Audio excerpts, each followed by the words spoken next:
죄의 문제. 내가 1시간 만에 끝내야 되는데 이거 큰일 났다. 죄의 문제. 정치인의 책임과 죄의 문제를 이해해야 됩니다. 그 죄의 문제에 관해서 얘기하려면 막스 베버와 칼 야스퍼스를 얘기하지 않을 수가 없어요. 그래서 막스 베버부터 시작합니다. 소명으로서의 정치 또는 직업으로서의 정치, Politik als Beruf 이런. 근데 정치인에게 다음과 같은 세 가지 자질이 결정적으로 중요합니다. 열정, 책임감, 균형 감각. 이것은 그냥 외워야 돼요. 우리 근육 속에 배어 있어야 됩니다. 이것은 정치인에게만 필요한 게 아니라 우리의 삶 전체를 관통하는 중요한 덕목입니다. 정치, 열정, 책임감, 균형 감각. 열정이라는 것은 라이덴샤프트를 그렇게 번역했어요. 라이덴이라는 것은 고뇌하다는 뜻입니다. 그래서 라이덴샤프트는 깊은 고뇌, 깊은 고민, 어떻게 하면 좋을지를 깊이 생각해 보는 것, 그겁니다. 그래서 열정이라는 게 흥분하고 달라요. 흥분, 베가이스터룽 하는 것과 다른 뜻입니다. 그러니까 라이덴 데스 융엔 베르테스 할 때 베르테르의 젊은 베르테르의 슬픔, 이렇게 일본 사람이 번역하니까 우리나라도 그냥 슬픔으로 번역했는데 라이덴 데스 융엔 베르테스, 베르테르, 젊은 베르테르의 슬픔, 젊은 베르테르의 고뇌, 이렇게 번역하신 그 독일어 학자도 있습니다. 내가 그 젊은 베르테르의 고뇌라고 번역한 거는 못 봤는데 젊은 베르테르의 슬픔만 읽어봤습니다. 이게 그래서 번역이 중요해. 남의 언어를, 다른 외국어를 우리말로 번역한다는 게 굉장히 어려운 일이에요. 정말. 책임감.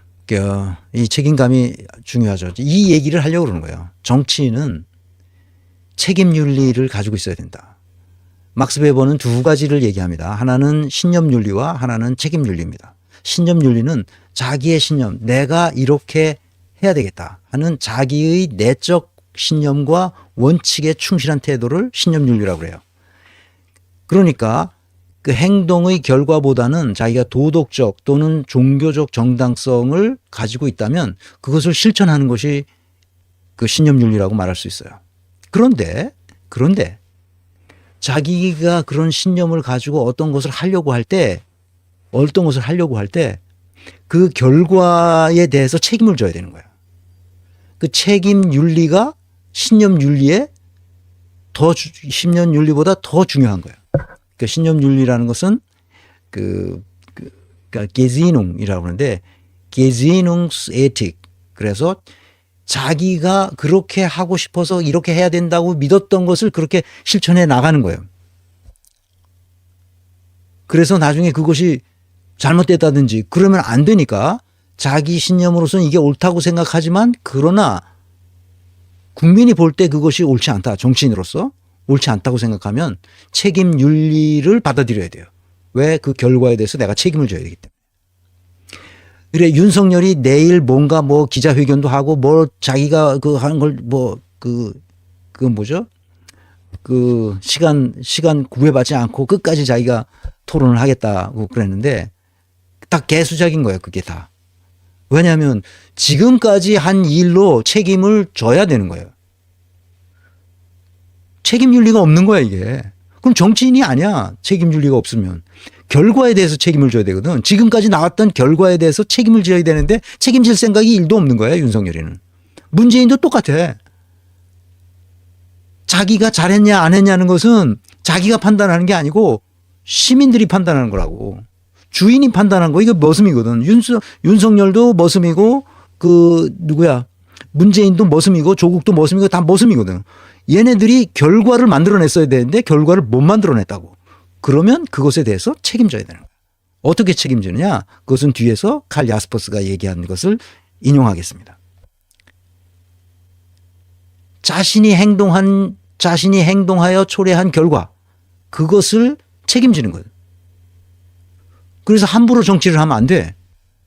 책임을 져야 되기 때문에. 세 번째는 이 균형 감각을 사람들이 굉장히 이해를 못 하는데 이 균형 감각이라는 게 뭐냐면 균형적으로 판단한다는 거예요.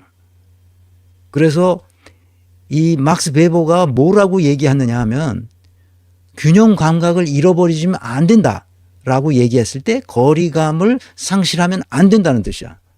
어떤 사람을 판단하거나 사물을 판단할 때 저것이 나와 어떤 관련이 있어서 거기에 친근감으로 판단하면 안 되고, 균형 감각이라는 것은 거리감을 두고 살펴보라는 거야.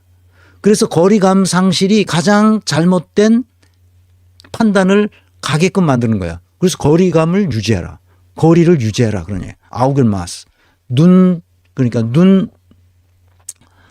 안목이지. 그러니까 아우겐마스. 안목이 있어야 된다는 거야. 안목이 있으려면 내가 아는 사람에 대해서도 내가 저 사람을 알기 때문에 내가 영양 진단할 때 혹시 더 친근하게 이게 평가하는 건 아닐까? 더 우호적으로 평가하는 건 아닐까? 이렇게 생각하기 쉬워요. 왜냐하면 내가 아는 사람이니까. 그런데 그렇게 하면 안 된다는 것이 균형 감각을 말하는 거야. 아주 객관적 상태에 놓고 판단해라. 지금 그 얘기를 하는 겁니다. 그래서 지금 윤석열은 열정도 없고, 그러니까 라이덴샤프트가 없는 거예요. 고뇌가 없어. 생각이 없는 애야. 책임감은 더욱 없지. 균형 감각 자체가 없어. 자기 아는 사람들 다 갖다 심어놓은 거야. 그래서 나라가 이 꼴이 된 거야. 이 막스 베버가 정말 훌륭한 총재였어요. 막스 베버는 어떤 사람이었느냐? 이 사람은 철학자이면서 역사학자이면서 신학자이기도 하고 종교학자이기도 하고 그 자기의 지식을 바탕으로 사회학이라는 학문을 만들어낸 사람이야. 에밀 듀르켐, 그 다음에 그 게오르그 짐멜, 이런 그 위대한 그 학자들과 함께 사회학이라는 학문을 만들어낸 사람이에요. 천재지 이게. 그런데 60도 안 돼서 이제 돌아가셨는데, 그 스페인 독감으로, 오늘날 말하면 그 코로나지, 코로나에서 폐렴으로 고생하시다가 돌아가셨는데, 이 책이, 여러분 제 강의를 들으시는 이분들은 이 전성우 교수가 쓴 번역한 것도 괜찮고 박상훈 박사가 번역한 것도 괜찮습니다. 어떤 걸 소명으로서의 정치든 직업으로서의 정치든, 또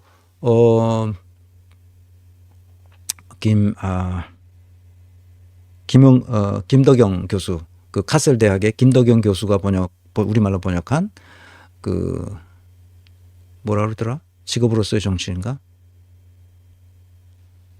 그렇게 번역한 것도 있습니다.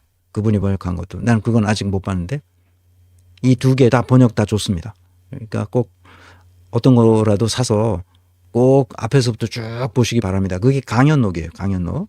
뮌헨대학에서 강연한 거니까 한 100년 전에. 근데 아직까지도 이게 우리에게, 정치인들에게 반드시 갖추어야 할 덕목입니다. 그래서 이걸 가지고 이제 영양 요소들을 전부 분해해서 영양 진단할 수 있게 만들어진 겁니다. 자, 막스 베버는, 그래서 이 김덕영 교수가 쓴 막스 베버, 이 사람을 보라. 이 막스 베버에 대해서 내가 한동안 사실 굉장히 이 필이 꽂혔어요. 아, 세상에 이런 사람이 있었구나. 그래서 막스 베버에 관한 책들을 다 모아서 쭉 훑어보기를 얼마 동안 계속했습니다. 그래서 이 사람에 대해서 내가 알게 됐어요. 막스 베버, 이 사람을 보라. 김덕영 교수가 쓴 겁니다. 그 독일 카셀 대학에. 이 사람이 쓴 이 목차만 봐도 흥미진진합니다. 몰라, 나만 흥미진진했는지 모르겠는데, 여러분들 꼭 보시기를 바라고요. 이 사람의 여기 부제, 막스 베버 이 사람을 보라는 이 책 맨 꼭대기에 그 부제 같은 그 경구가 하나 달렸는데, 이 막스 베버의 삶은 학문과 지식은 세계를 어떻게 바꾸는가.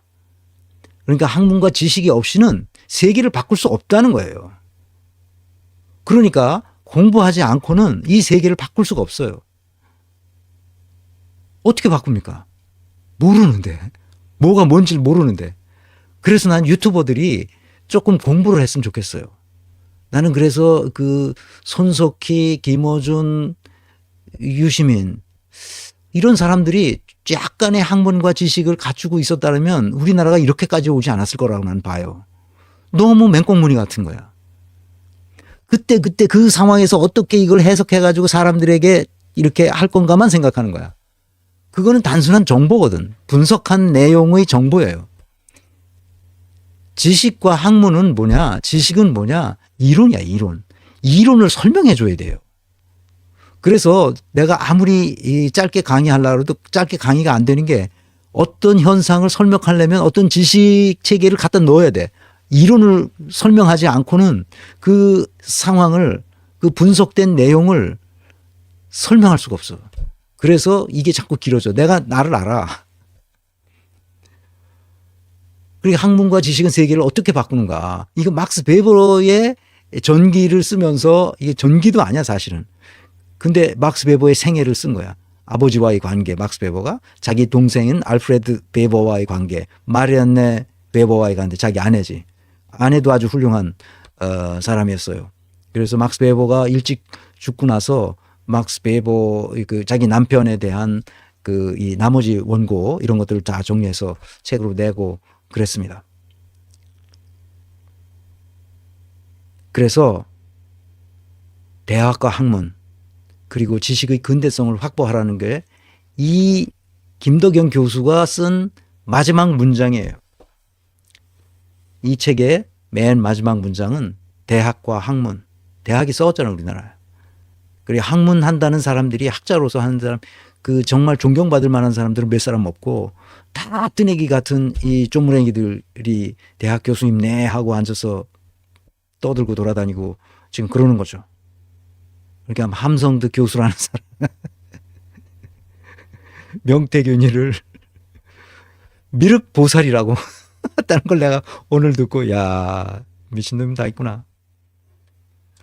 내 함성득 교수가 쓴 책을 그 보기는 했어요. 위기의 대통령인가 뭐 한 책을 보고 잘 썼더라고요. 그런 건 또 잘 썼어. 내가 읽어보는데 쉽게 이해가 됐고 정치학인가 행정학인가 이랬는데 진짜 기가 막히는 거지. 그러니까 그게 제대로 된 학문을 했으면 명태균이 어떤 놈인지를 몰랐다는 것은 말이 안 되는 거예요. 기본적으로. 말해보면 알잖아. 이게 무슨 말하는 게 안진뱅이 주술사 뭐 그다음에 뭐야 그 장림무사 그다음에 뭐 예지력이 있다는 둥 자기가 예지력이 자기 자신이 예지력이 있대. 근데 그 예지력이 있는 놈이 왜 이런 상황을 만들었냐고. 아니 바보 아니야? 자기 스스로 바보 나는 바보입니다 그러는 거지. 아니 예지력이 있다면 왜 이렇게 되냐고. 나라가 본인도 지금 어떻게 될지도 모르는 상황에 처해 있잖아. 자기의 삶을 자기 스스로 통제할 수 없는 상황으로 지가 만들어 왔잖아. 그게 무슨 예지력이냔 말이야. 이런 등신 같은 놈들. 자신의 삶을 자신의 힘으로 자신의 능력으로 그 개척해 나갈 수 있을 때 그것이 예지력이지. 칸트가 말했던 예지력이라는 게 그걸 말하는 거야. 이 사람아. 뭐 미리 뭐 앞날을 이렇게 쭉 내다보는 것처럼 떠드는데 웃기는 개소리야. 아유 답답해. 아니 이런 놈들이 어떻게 우리나라를 이끌어 간다는 이 머슴들의 앞잡이가 저런 놈이 됐다는 건 난 진짜 생각만 해도 너무나 웃기는 소리야. 웃기는 소리. 아유 참 나라 꼴이 이게 어디서부터 잘못됐냐. 내가 항상 얘기하지만 문재인서부터 잘못된 거야. 문재인. 너무 무식해. 너무 뭘 몰라. 분수가 있어야지 몰라도. 자, 그래서 막스 베버는 Verantwortungsgefühl, Verantwortungsgefühl 이 말은 책임감을 가지고 있어야 된다. 그 책임을 져야 된다. 네가 만들어낸 결과물에 대해서. 그래서 윤석열이라는 결과물을 만들어낸 사람은 누구냐? 조국과 문재인이라는 거야. 그 인과관계를 모르면 해결이 안 돼요. 그래서 베버와 야스퍼스. 막스 베버가 칼 야스퍼스의 약 한 20년, 19년이지. 이게 그 횟수로 따지면 19년 선배야. 근데 야스퍼스는 막스 베버를 보자 딱 알아본 거야. 이 사람이 보통 사람이 아니다라는 걸 알아본 거지. 야스퍼스는 철학자의 존재를 형성하는 결정적인 모습을 막스 베버에게서 배웠다. 막스 베버에서 찾아냈다는 거야. 그러니까 쫙 보고 아니 막스 베버의 강의를 들은 것도 아니야. 칼 야스퍼스는 전공이 완전히 다르니까. 칼 야스퍼스는 의학이고 일반 정신병리학이라는 그 뭡니까 하빌리타치온을 썼거든. 그 교수 자격 논문을 썼어요. 그게 아주 굉장히 유명한 의학 논문이 됐는데 그래서 막스 베버를 만난 거지. 이 사람은 철학, 신학, 종교학, 역사학 모르는 게 없는 사람이었어요. 그런데 이 사람은 교수를 무슨 교수를 했냐? 경제학 교수를 했습니다. 경제학, 재정학 교수를 했어요. 막스 베버는. 그러니까 처음에 이제 그 청빙을 받기는 프라이부르크 대학에서 갔다가 다른 대학을 거쳤나? 그래서 최종적으로는 그 하이델베르크 대학에서 가르쳤어요. 야스퍼스가 막스 베버를 보고 철학자의 존재를 형성하는 결정적인 모습을 막스 베버에서 찾았다. 그는 나에게 이 시대의 살아있는 철학자로 보였다. 이렇게 감탄합니다. 칼 야스퍼스라는 위대한 철학자가. 그러니까 막스 베버가 어떤 아우라를 가지고 있었는지 알겠죠. 베버의 모습에서 야스퍼스는 풍부한 교양을 느꼈다. 또한 전체를 포괄하는 하나의 범주적 세계를 찾아낼 수 있는 능력을 보았다. 이게 굉장히 중요해. 독일인들에게 전체를 볼 수 있도록 한다는 것은 굉장히 중요한 거야. 왜? 독일인들은 늘 전체를 보지 못하고 부분을 보고 그 부분에 꼼지락꼼지락 하는 습성이 있었거든. 그래서 그 다음 시간에 이번 시간에 얘기하나 다음 시간에 얘기하나 하여튼 그 독일인들의 독특한 특성은 이 자동차를 만들어도 부품 하나하나를 굉장히 아주 정교하게 도대체 누구도 따라올 수 없는 예술품과 같은 방식으로 주조해내는 거야. 그래서 그래서 부분에 엄청 강해요. 독일 사람들이. 독일어도 그 언어 자체가 굉장히 길고 발음도 투박한데 하나하나를 다 발음해 줍니다. 쓱 그냥 적당히 생략하고 넘어가는 거 없어요. 하나하나 다 자릅니다. 내가 마부거 슈트라세 65 아직도 아니 오랫동안 내가 살던 도시의 집 주소가 마부거 슈트라세 65 이렇게 되어서 그러니까 뭐야 65번지였어요.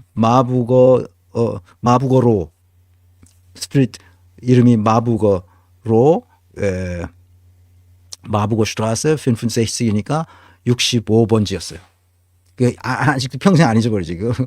거기서 사는 내내 거기서 살았으니까.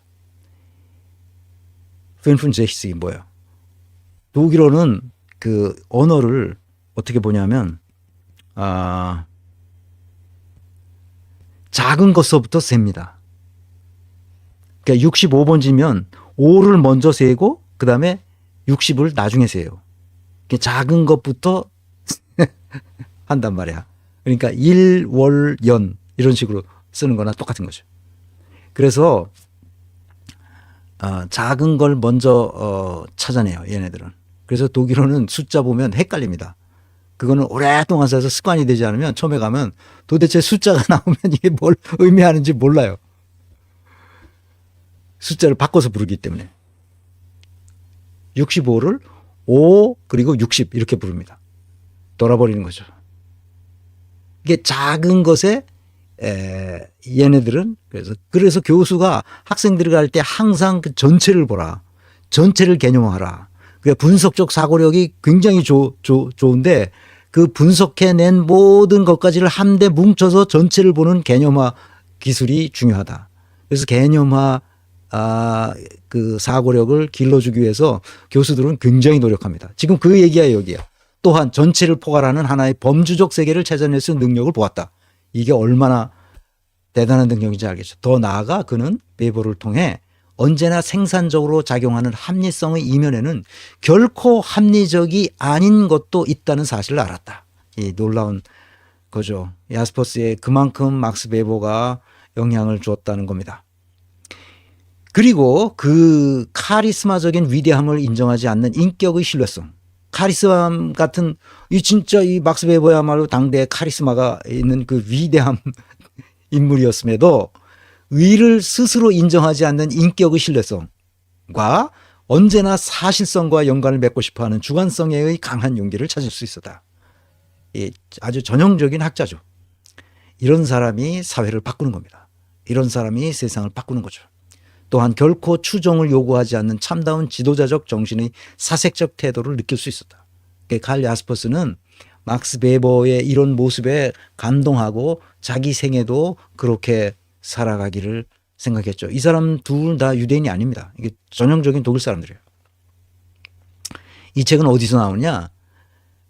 한스 자너라는 야스퍼스 나중에 그 스위스로 망명하잖아요. 칼 야스퍼스가 망명하고 거기서 바젤 대학의 철학과 교수를 합니다. 그 한스 자너는 이 칼 야스퍼스의 바젤 대학에서 제자예요. 조교도 했습니다. 그래서 야스퍼스를 누구보다 잘 알고 있죠. 그래서 야스퍼스라는 전기를 쓴 작가이자 제자입니다. 이 사람이 쓴 거를 쭉 읽어보고 그 두 사람 사이에는 끊을래야 끊을 수 없는 게 있죠. 내가 이 얘기를 왜 하냐. 이렇게 그 사상이 전수됩니다. 그래서 깊은 학문적 소양을 갖추면 그것이 이 근육에 쭉 스며들어서 그 삶이 그 사상과 일체하게 돼요. 그렇게 되죠. 그래서 내가 말한 것과 달리 행동하는 것을 참을 수가 없어요. 왜냐하면 내가 가지고 있는 사상과 철학 체계가 내 온 몸의 근육에 들어차 있기 때문에 이것과 다른 방식으로 행동하는 것을 견딜 수 없어 한다 이 말이야. 그러니까 막스 베버도 그랬고 칼 야스퍼스도 그런 거죠. 그러니까 위대한 이런 사람들의 가르침을 우리가 계속해서 기억 속에 남겨놓아야 합니다. 그래야 그 기억이 우리의 영혼이 되는 거죠. 자, 이제 죄의 문제로 가봅시다. 이건 이제 칼 야스퍼스로, 막스 베버는 봤어요. 이제 막스 베버의 영향을 받은 칼 야스퍼스. 칼 야스퍼스는 뭐라고 말했느냐. 죄의 문제. 이재승 교수가 번역했습니다. 이 건국대 그 로스쿨 교수인데 굉장히 훌륭한 이재승 교수가 쓴 것도 여러 개 있어요. 내가 그 법률가가 쓴데 국가폭력이라는 책을 보고 이거 진짜 훌륭한 학자라구나 그렇게 생각을 했습니다. 근데 야스퍼스의 책을 또 번역했어요. 이 양반이. 그래서 이제 법학을 하시는 분들이 독일어를 잘 하는 분들이 많아요. 우리가 독일 법 체계를 빌려왔는데 일본을 통해서 빌려와가지고 그리고 또 연배가 있는 분들은 나처럼 고등학교 때 제2외국어를 독일어를 한 사람들이 많아서 독일어를 하시는 분들이 많아요. 그리고 잘 알고. 그리고 조국도 독일어를 조금 하는 것 같더라고 보니까. 그래서 죄의 문제. 그리고 교수들 중에 독일에서 학위 받고 한국에 와서 교수하시는 법학 교수들이 꽤 있죠. 그래서 죄의 문제, 시민의 정치적 책임, die Schuldfrage. 여기는 이제 시민의 정치적 책임 이렇게 번역하셨는데 독일의 정치적 책임입니다. 칼 야스퍼스가 말하고 싶었던 것은 독일의 정치적 책임. 이걸 말하고 싶은 거예요. 그것이 바로 죄다. 책임을 지지 않는 것이 죄다. 이렇게 말하는 거죠. 죄를 그래서 야스퍼스는 4가지로 분류합니다. 형법상의 죄, 도덕적 죄, 정치적 죄, 형이상학적 죄. 형법상 죄는 사법부가 판단하면 되는 것이고 도덕적 죄와 형이상학적 죄는 자기 내면에서 일어나는 죄책감이에요. 이것이 굉장히 중요합니다. 이걸 강조해요. 그리고 더 나아가서 중요한 것은 정치적 죄라는 거예요. 정치가가 자신이 해야 할 일을 마땅히 하지 않았을 때, 그래서 국민을 속이거나 했을 때 그 정치적 죄가를 물어야 한다는 거예요. 이유 없이. 형법상의 죄와는 상관없이 그 얘기를 하려고 하는 거예요. 이 책에서. 정치적 죄는 이런 의미를 가지고 있습니다. 정치적 책임의 의미는 그 책임을 회피하는 것이 어느 누구에게도 허용되지 않는 데 있다. 허용되지 않는다는 데 있어. 정치적 책임은. 정치인이 자기가 한 행위에 대해서 책임을 면할 수가 없다는 거야. 정치인들은 사태가 불리하게 돌아가면 자신을 정당화하고 변명한단 말이야. 그러나 정치적 행동에는 그러한 변호가 통하지 않아요. 윤석열이 내일 무슨 그 개소리를 할지 모르지만 거기서 나오는 모든 소리가 다 개소리입니다. 내가 왜 이렇게 심하게 말하느냐? 이 머슴놈들이거든. 이 머슴놈들이 자기가 잘못해놓고 잘못한지를 모르고 변명하고 변호하고 정당화하고 합리화한단 말이야. 이게 다 쓸데없는 짓이야 이게. 이걸 처벌해야 된다는 거야. 사람들은 선의로 했으며 선한 의도를 가지고 했다. 나는 우리나라를 잘 되게 하려고 했다. 그런 선한 의도가 있었다고 말한들 아무 소용이 없다는 거야. 예컨대 힌덴부르크는 독일을 파괴하거나 히틀러의 수중에 독일을 넘기려고 하지 않았다. 그렇게 말한들 소용이 없다는 거야. 그렇게 됐기 때문에. 나는 그런 말을 하지 않았다라고 해도 소용이 없는 거야. 이미 그렇게 됐기 때문에. 그러나 이러한 변호는 힌덴부르크에게 아무런 도움도 되지 않는다. 힌덴부르크는 히틀러의 손에 독일을 넘겨주었다. 그 결과만이 중요하다는 거야. 나는 우리나라 사람들이 자꾸 이 결과에 대해서 그 소홀히 하는데, 그 사람은 선한 사람이야. 그 사람 선한 의도를 가지고 그렇게 했어. 이런 얘기를 하는데 다 개소리라고 내가 계속 말하는 거야. 정치는 결과로 말해주는 거야. 결과. 정치 세계에서는 바로 이것만이 중요하다는 거야. 힌덴부르크는 히틀러가 어떻게 어떤 그런 사기꾼인지 몰랐다는 거야. 몰랐다는 것, 속았다는 것, 이게 변명이 되지 않는단 말이야, 이게. 결과로 말해주는 거기 때문에. 그래서 아무나 정치를 하면 안 되는 거야.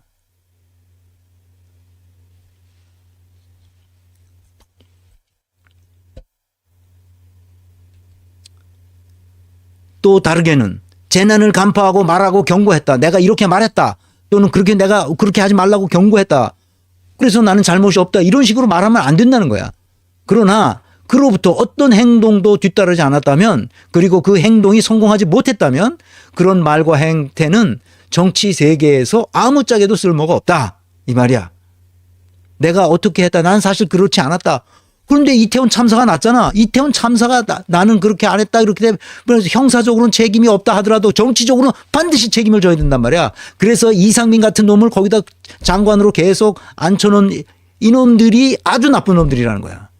지금 이거 내가 말하는 게 아니야. 지금 칼 야스퍼스가 말하는 거야. 20세기가 나온 가장 위대한 철학자 중에 한 분이잖아. 이분이 의과대학을 해서 의과대학 교수로 했다가 그 부인이 유대인이었어요. 유대인 아내를 얻어서 떨려놨습니다. 하이델베르크 대학에서 떨려놨어요. 그래가지고 다시 전후에 하이델베르크 대학으로 다시 복귀하는데, 복귀할 때 철학과라고 들어요. 그동안 철학을 한 거야.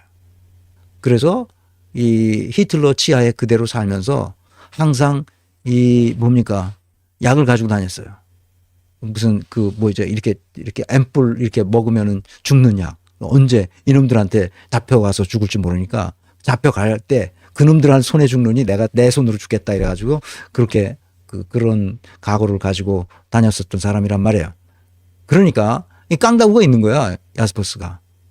그따위로 하면 안 된다.